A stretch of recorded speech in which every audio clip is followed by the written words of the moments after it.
only take a 10. Thing's a giant. A giant. Completely by his mouth.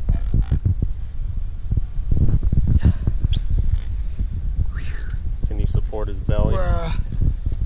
Where do I need to grab it? Way back here.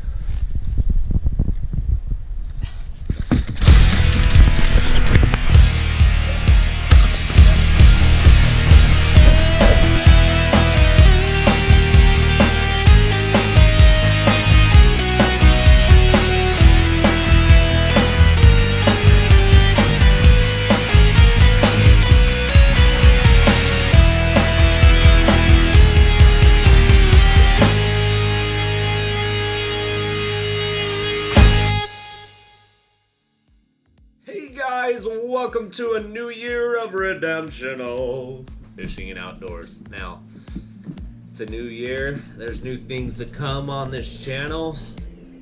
I'm doing the best that I can to do videos and stuff, but it is just rough doing them. So I'm gonna try to get in a little bit of a groove. I want to make videos where people can watch and maybe we can just kind of learn together on a few certain things. So this first video that I'm doing for the year is making the best of bad fishing days. Now, there's a lot of reasons that you can have a bad fishing day. I've had quite a few bad fishing days, if you will, and I know people who can testify to that fact.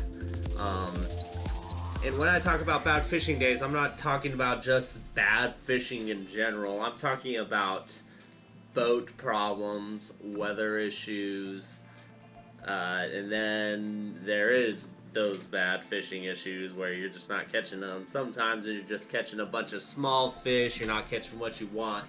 But what I want to talk to you about is we're making the best of these bad fishing days. We are making them to where we're having a good time.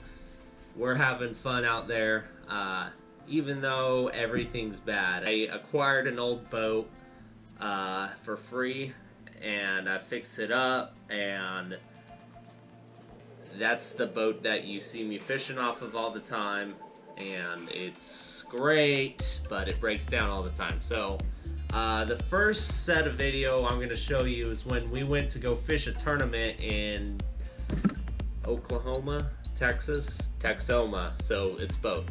Anyway, we went to go fish a tournament, fished all 3 practice days, and then on the last practice day coming in to the boat ramp, the lower unit went out, and when I say went out, it stopped working completely. And I do now have a new lower unit. So basically, the day right before the tournament, my lower unit goes out. So what did we do? We made the decision that we were gonna fish the tournament anyway, because it was a championship. It was a 2-day tournament. We fished a championship on the trolling motor, and we beat over half the field. I'm not like saying, you know, that we did great or whatever, but we made the best with what we had. We had, if you have anything left, you have memories, right? And memories are what keeps you going on. So let's watch those videos, and then I'll kind of let you know what's going on after that. A bunch of shad. Good shad. Uh-huh. Making our way. Making our way to the shed.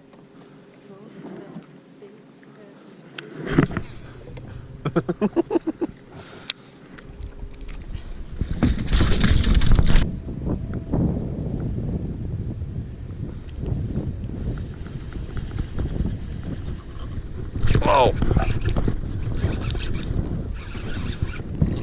No. Yeah. Oh! Oh! Oh! Oh! Oh.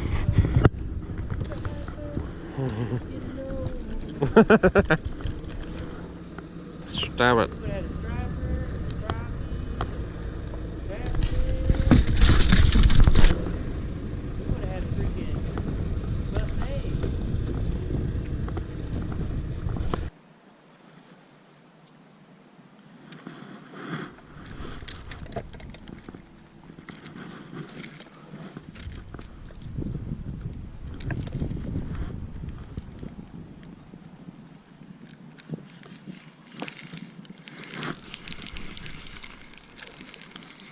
Derby.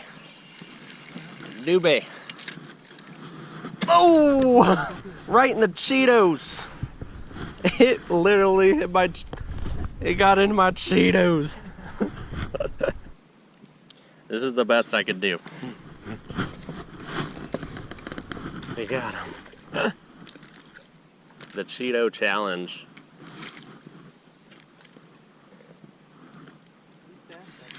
Oh! Yeah.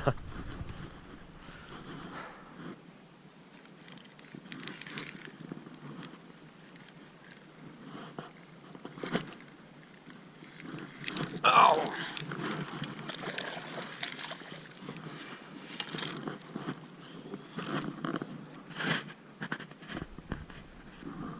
When the hook set makes the fish go farther back than where it was. You know, you're in the right spot.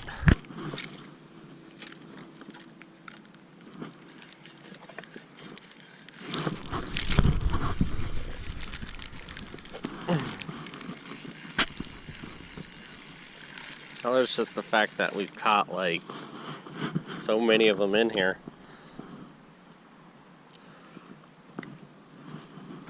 Real quick. These things are like so fat.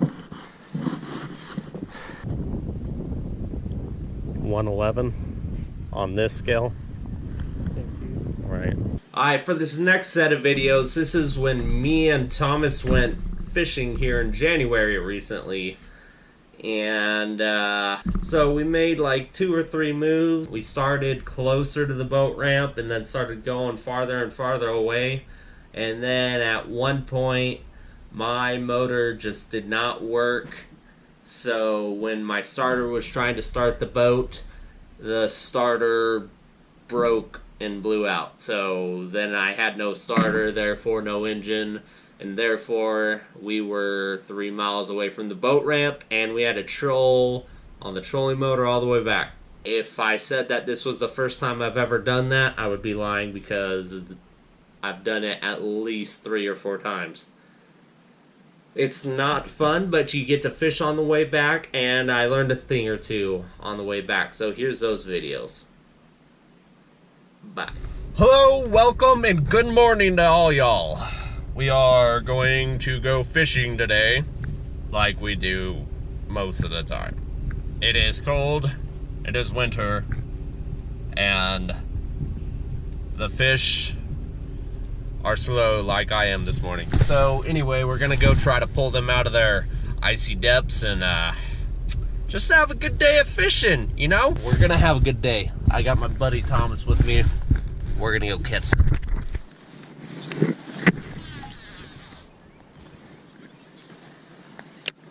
They're sitting at like 20 feet. So they are a little bit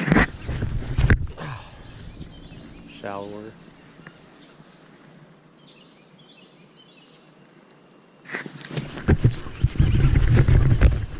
Yeah, that's one. Oh, come on, stay on. Stay on.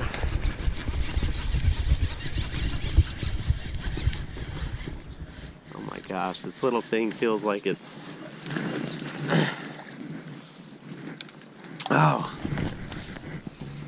It's because I'm fishing pretty light line. So my drag's set pretty loose. Might have to increase it a bit. It's a Lake Travis special. We're gonna keep track. I got a fish counter. 1.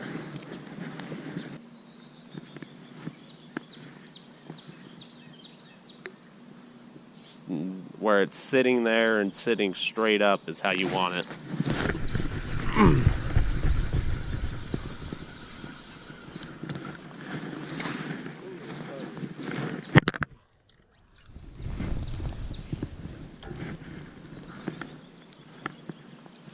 Wow, look at that bass. That's ugly.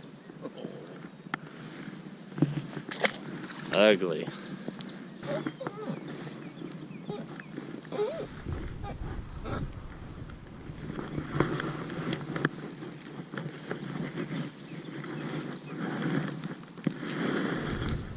Got it. Good. I knew you was there. Oh my gosh. That's a Guadalupe. Yeah. That's a Guadalupe bass. Look, it almost looks like diamondback. He almost looks like, yeah, I was gonna say, he almost looks like a snake. Gosh. Dang, dude. Where's all the big ones at? No! That was a tungsten. That sucks.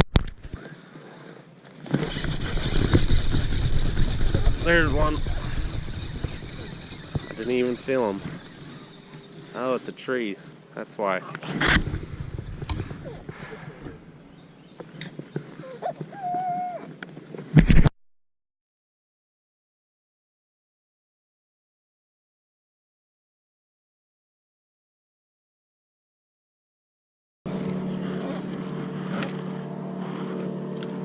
Like, so there's a shelf down there. There's a shelf down there, like a bluff wall. The point comes to like 15 feet deep or so, and then it drops down to probably like 30. So right after my bait fell off of the 15 foot, and I just let it sit there at the bottom of that shelf. That's where he was.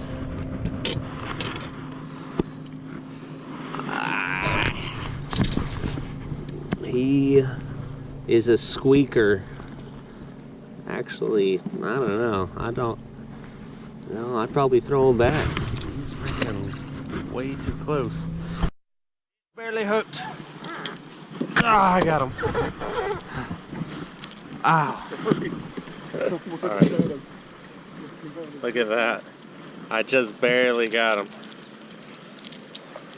If I would have released any pressure, man, that fish was gone. So another 2-pounder. You know where they live. Splish splash back to home. Fish.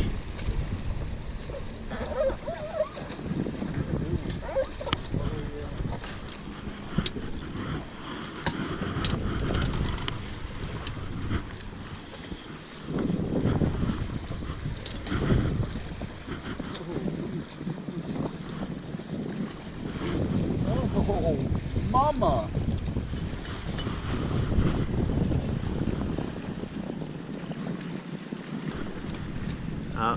Running. There you go, buddy. Whew. The boat.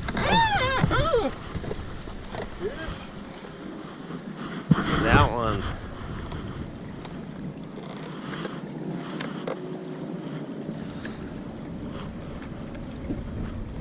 I've never would have fished here if it weren't for this motor breaking down.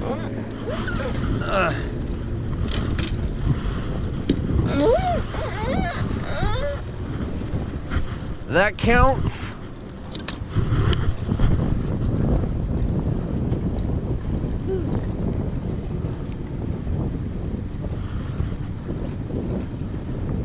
Looks like maybe a 3.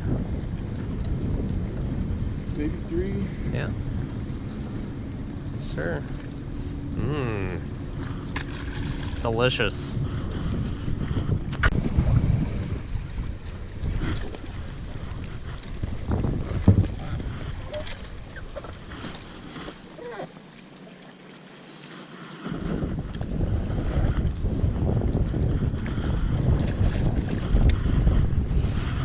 There we go. I got it. There it is.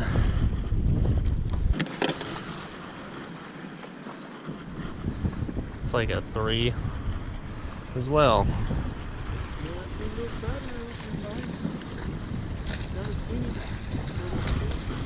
It's a good fish, even though. Good. That counts.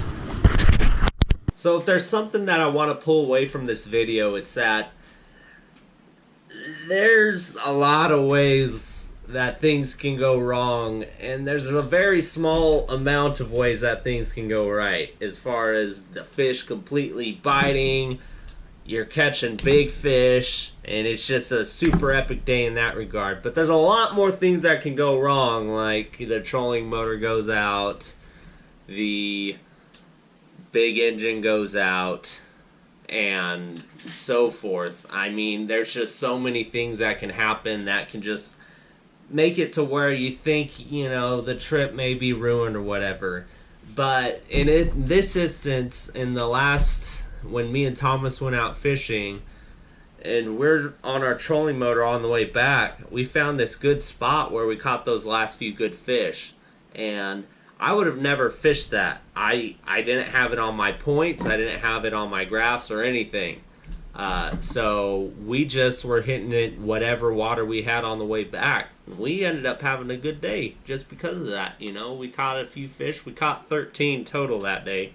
So it was not a total fluke or flub fail out or whatever. So we caught, you know, some good fish. So we made the best of that day that we could. And sometimes that's all you got left, because the fish don't bite every day. Some people can make them bite every day, but I know that I can't. And if that's any consolation, maybe you have boat problems, maybe you have trolling motor problems, maybe you just have problems. But I'm here to tell you that you can make a bad fishing day go great if you just keep your attitude up and you keep the line dangling. So that's it for this video. I'll see you guys on the next one, where we'll be doing some other things and learn.